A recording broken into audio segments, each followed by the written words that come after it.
¿Cómo va la constituyente? Es la pregunta que nos hacemos todos los días aquí en Tele 13. ¿Se acuerdan que ayer le comentábamos que había que tomar decisiones fundamentales en una comisión, que es la Comisión de Sistema Político, que muchos le llaman la sala de máquinas o el corazón de la redacción de la nueva Constitución por la importancia que tiene de los temas que allí se aprueban o se rechazan y de lo que deriva en ellos? Bueno, estamos con Cristina González. ¿Cómo estás, Ramón? Y con Axel Callis, precisamente para hablar del acuerdo al que se llegó. Un acuerdo, Cristina, que fue bien trabajado, ¿no? Bien trabajado. 6 días se demoraron en llegar a acuerdo luego del rechazo que se dio en el Pleno. 6 días donde efectivamente hubo conversaciones transversales, pero este es un acuerdo que no fue suscrito transversalmente, porque el colectivo del apruebo y también aquellos convencionales de derecha se marginaron simplemente de la firma del acuerdo. Ahora, evidentemente es un acuerdo importante que cambia varias cosas que se habían discutido con anterioridad respecto del sistema político, que, en concordancia, hay que decir que define qué va a hacer el presidente y qué va a hacer el Congreso. Axel, ¿y esto es un acuerdo que tendría que ser armónico? Bueno, eso es lo que uno busca, porque se ha discutido mucho y se ha criticado que al final hay algunos tipos de acuerdos que en realidad son, si tú me apruebas esto, yo te apruebo esto otro, pero para tratar de lograr los votos y no necesariamente para que estas normas conversen todas ellas armónicamente. Se armonicen. Yo creo que esto es un gran paso a lo que hubo hace 10 días atrás, el día de ese viernes negro para la constituyente, donde se rechazó todo. Acá se despejaron. Yo creo que operaron con una lógica, sobre todo para el tema presidencial, bastante pragmática. Porque el esquema era el triunvirato. Claro. El vicepresidente más el jefe de gobierno, el ministro jefe de gobierno, o el ministro más empoderado. Entonces dijeron, como no hay consenso, y eso era el pegoteo, el triunvirato era un pegoteo, fuera los dos. Ya. Y dejaron ahí el presidencialismo atenuado, como le llaman ahora. Ahora, perdóname que lo interrumpa, pero hay una cosa que es bien cierta. Aquí de verdad tuvieron que ceder mucho para llegar a este acuerdo, porque algunos grupos no querían, por ejemplo, que la figura del presidente de la República se mantuviera como una figura fuerte. Hay otros que querían unicameralismo. Finalmente se da el bicameralismo asimétrico, que muchos dicen que en definitiva igual es unicameralismo porque la Cámara que vendría a reemplazar el Senado tampoco va a ser tan poderosa. Algunos le dicen un Senado de cartón. Sí, es interesante ver el tema del Senado, Ramón, porque en los países, por ejemplo, Francia, el Senado tiene muy poco poder, en España, también en Italia tiene un poco más a partir de las reformas que se hicieron en 2005, pero interesante porque si va a tener poco poder va a ser como una transición también como en Europa, en los senados donde las personas ya se empiezan a retirar y evidentemente van a tener una expresión territorial, por lo tanto todas las regiones van a elegir lo mismo. Bueno, vamos a seguir hablando de esto y de las distintas materias que han tratado de ir llegando a acuerdos. Recordemos que esto es un acuerdo del que estamos hablando al principio en la comisión. Esto tiene que ir al Pleno y ser ratificado en esa instancia. Y la siguiente nota resume precisamente esto que hemos estado conversando y todas las tratativas que ha habido hasta muy altas horas de la noche.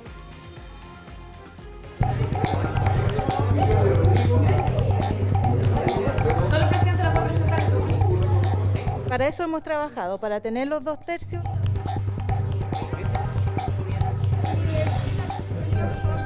A aprender de nuestros fracasos, para leer esas derrotas y salir fortalecidos de ellas. Minutos antes de la medianoche y tras varias jornadas de negociaciones, la Comisión de Sistema Político llegaba finalmente a un acuerdo.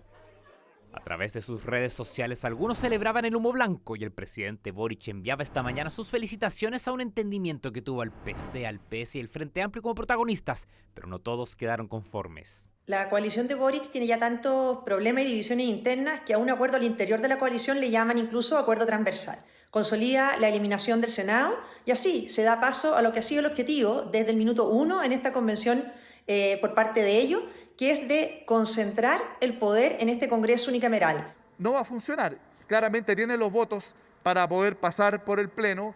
El problema es que vamos a tener un sistema político que por un lado va a tener déficit en su funcionamiento, que debilita la posición de las regiones en el debate nacional y por otro lado, ¿no es cierto?, que es permeable a la captura del sistema democrático. El entendimiento dejó afuera a la derecha y a la exconcertación. Sin embargo, en la convención algunos valoran que los principales colectivos logren un entendimiento que da viabilidad a uno de los capítulos centrales de la nueva Carta Magna. Donde uno mismo aseveró en algún momento, sin sistema político no hay constitución.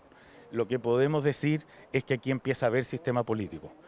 A uno les va a gustar más, a otros les va a gustar menos, pero empieza a haber algo que tiene ciertas coherencias. El punto crítico del acuerdo es la eliminación del Senado. Los cuestionamientos desde la Cámara Alta fueron transversales. Lamento dos cosas. Primero, que se hable de un acuerdo transversal. No están todos en ese acuerdo. Establece que con 4/7 se puede echar abajo lo que el Senado modifique, o sea, se deja sin voz a las regiones. Le dará todas las atribuciones a la Cámara de Diputados, la que no tendrá contrapeso. Creo que se está cometiendo un gran error. Desde el Senado nunca ha habido una apertura muy constructiva a aproximarse a la superación del Senado como lo conocemos hoy día. Y está bien, son posiciones legítimas, pero acá estamos construyendo con una representación bien transversal, incluso representantes de sectores políticos que están actualmente integrando el Senado. El informe ahora será votado en la misma comisión y llegará al Pleno la próxima semana. Ya, eso respecto a cómo si subsistía o no subsistía un Senado en las condiciones que lo conocíamos en el día de hoy. Pero lo otro son los cambios a la presidencia de la República. Nos apoyamos en gráfica para explicarlo, Titi. Vamos rápidamente conociendo, bueno, cuáles son las nuevas atribuciones que tendría el presidente de la República y también cosas bien importantes a considerar, como por ejemplo que el cargo dura 4 años y podrá haber una reelección inmediata, cosa que no existe hoy día. Aquí se abren varias dudas, porque inmediatamente se abre la posibilidad, bueno, algunos dicen de que el presidente en ejercicio ocupe su cargo para potenciar justamente su campaña presidencial si es que va a la reelección, lo que abre varias dudas, por supuesto, también. La edad mínima para postular, fíjese también, ahí lo estamos viendo en nuestra gráfica, baja de 35 a 30 años, un tema que puede ser discutible, pero no genera demasiada controversia, como por ejemplo es el tema, sí, de la reelección. Perdón, Titi, para preguntarle a Axel, el tema de la reelección, ya que lo dejas planteado, ¿puede provocar un problema? ¿Está dentro de nuestra tradición? No, pero la ley va a tener que regular mucho, sobre todo los últimos 90 días. O sea, de los países donde hay reelección sucesiva, como se llama, está muy regulado lo que puede y no puede hacer el presidente, sobre todo con el uso de los gastos fiscales o los recursos fiscales, porque nosotros no estamos en Estados Unidos donde el presidente ocupa el Air Force One, el avión y toda la delegación para desplazarse por todas partes. Aquí tenemos otra lógica, otra cultura, y yo creo que vamos a tener que tener una ley bien estricta con respecto al uso de los recursos durante los últimos 90 días. Si todo esto se aprueba también, porque nos hacemos cargo, por supuesto, de lo que ustedes dicen, de lo que ustedes comentan también en sus casas, de las dudas que empiezan a despertar cada uno de los artículos que van quedando Titi, si antes el uso del auto era visto como intervención electoral, imagínate ahora. No, imagínate, bueno, son varias cosas también. Sigamos viendo la gráfica. Bueno, también se establece la obligatoriedad de un gabinete paritario y al menos un ministro va a tener que pertenecer a un pueblo o nación indígena, algo que varios gobiernos han querido impulsar, al menos que sea paritario, ¿no? La presidenta Bachelet comenzó con eso y los presidentes que han venido luego también han intentado mantener al menos esa norma. Bueno, sabemos que en este caso el gobierno del presidente Boric tiene muchas más mujeres que hombres. Bueno, y otra cosa que es bien importante y aquí son las iniciativas de gasto fiscal. Ya no solamente el presidente va a tener esa exclusividad, no solamente el presidente va a poder tener ese tipo de iniciativas legales, sino que los diputados y la Cámara de Diputados y Diputadas particularmente va a tener que poder también presentar iniciativas que signifiquen gasto del Estado. Pero en este caso va a tener que sí conseguir el patrocinio del presidente o presidenta de la República. ¿Qué significa eso? Concurrencia, es decir, es la manera como se atenúa, que es la palabra que vamos a escuchar de los próximos, no sé, hasta que nos muramos, el presidencialismo atenuado. ¿Qué es lo que es atenuado? Que está disminuido, que está, como dirían los chicos, guateado. Es decir, menos poder. Con menos poder. Y la forma de quitarle poder al presidente es a través de darle potestad a la Cámara, llamémosle a la Cámara de Diputados y Diputados, que va a ser 655, a lo menos, la iniciativa parlamentaria también en algunos tipos de proyectos. Se llama concurrencia.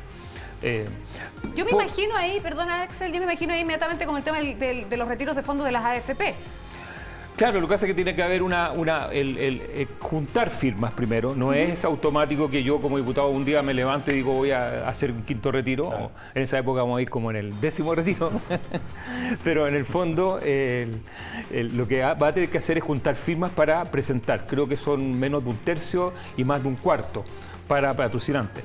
Ahora, lo interesante es que esto va a lograr jugar también con lo que vamos a ver después, que es la Cámara de Regiones. Exacto. Es decir, no es un juego solamente entre dos. Dejaste el pase hecho para Cristina. Vamos con el Poder Legislativo. Vamos con el cómo se Poder piensa? Legislativo porque aquí, bueno, principalmente se había debatido mucho de cómo se iba a conformar el Legislativo. Si iba a tener una Cámara, dos cámaras, si es que el Senado desaparece, si es que no desaparece. En concreto, lo que vamos a ver de ahora en adelante, si es que esta iniciativa se aprueba primero en el Pleno y luego en la propuesta de Constitución, es una Cámara de Diputados y Diputadas que va a tener muchísimo más poder del que tiene hoy día. Al menos, como tú decías, Axel, va a tener 155 miembros. A lo menos podrían haber más. Y va a iniciar y concluir la tramitación de proyectos de ley. Aquí hay un tema bien importante porque la Cámara de Diputados va a tener muchas iniciativas, tiene muchas atribuciones, ahí las podemos ir desmenuzando, pero en definitiva, si uno habla de contrapesos, aquí donde se pone la discusión, si es que acaso la Cámara de Diputados y Diputadas va a tener mucho más peso que esta Cámara de Regiones, Axel, que me gustaría que también me ayudaras a comentar, porque en definitiva ahí se va a ver un desequilibrio y solamente es cosa de leer, bueno, el articulado del proyecto, o al menos del acuerdo de la Comisión de Política, que definitivamente le da muchísimas más atribuciones a la Cámara de Diputados y Diputadas. El modelo de la asamblea, el modelo donde en la Cámara de Diputados, o sea, en una sola asamblea al estilo francés, radica todo el poder. Lo que tiene la Cámara Regional, que son 17 facultades, recordemos que la semana pasada tenían no más de 4 o 5, ganaron algunas muy importantes la Cámara Regional, y la Cámara esta de Diputados y Diputados se transforma en el eje del poder legislativo, y esa es la Cámara política. Eso es muy importante, sí. Ramón y Titi. Esto no es una Cámara que pretenda ser una representación territorial o proporcional exacta, sino que una Cámara de representación política, y por lo tanto asemeja un poco lo que diríamos es el pueblo en general, la noción de la soberanía del pueblo que está ahí. Hay cositas, perdona, ¿sí? Ojo, se aprobó también que para ser electo diputado o diputada tienes que tener a lo menos el partido que te presenta el 3%, y por lo tanto hay personas que podrían sacar muchos votos, pero si no tienen el 3% en general el partido o 3 diputados, quedan fuera. Y eso que aparece aquí también abajo, nueva causal de cesación del cargo, renunciar a la militancia. O sea, los díscolos y que se salen después. O sea, aquí nadie puede renunciar durante el periodo, porque si se renuncia... Se elige como militante de un partido y después renuncia, chao entonces. Claro, pierde el escaño. Okay. Y además hay organizaciones políticas, o sea, además se establece ese dicho de cambio otra forma, no puedo, como hoy en día, llegar y decir, no, me voy de este partido, o sea, haber hecho uso del escaño, del cupo y de la maquinaria. Así es. Hablamos un poquito de la Cámara de Diputados y Diputadas, vimos a grandes rasgos más o menos cómo se configura. ¿Qué pasa con la Cámara de Regiones, que vendría a reemplazar al Senado? Y aquí está el principal nudo y lo que escuchábamos también de, por ejemplo, Jimena Rincón. A ver, la Cámara de Regiones tendría 3 integrantes por cada región, menos atribuciones que la Cámara de Diputados y Diputadas. Ambos órganos, ojo, ambas cámaras paritarios con escaños reservados indígenas y además, ojo, con representación de las identidades trans y no binarias. También es algo que está generando mucho debate en las cuentas de Twitter y es importante ponerle atención también a la redacción de esa norma. Sí, yo creo que la van a tener que afinar porque es como reiterativa, porque dice el Congreso, la Cámara de Regiones será paritaria y después dice asegurando a lo menos el 50% de mujeres. Si es paritaria, se entiende que el 50%, y después habla de los no binarios y trans. Exacto. Cómo se definen, o sea, va a tener que, me imagino que por el carnet de identidad registral, o sea, van a tener que afinar un poco esto porque podría darse el caso de que costara mucho generar la paridad dentro de esto. Muy bien, se nos acabó el tiempo. ¿Quedan algunos temas pendientes? Sí, se nos acabó el movimiento social y todo eso. Sí. Oye, pero cuando se vota también es importante esto en el Pleno. La próxima semana debería ser. Perdona, y lo otro, Ramón, cortito. Yo sé que estamos... Las elecciones... Se nos acabó el tiempo. Las elecciones no van juntas, la de la Cámara y la de las regiones. Son muchas hojas que hay que analizar, por Tienen supuesto. que votarlo y ver si pasa y no pasa, y ahí vamos a tener más tiempo para poder conversar. Gracias, Ramón. Ya nos van a retar. Nos van a retar.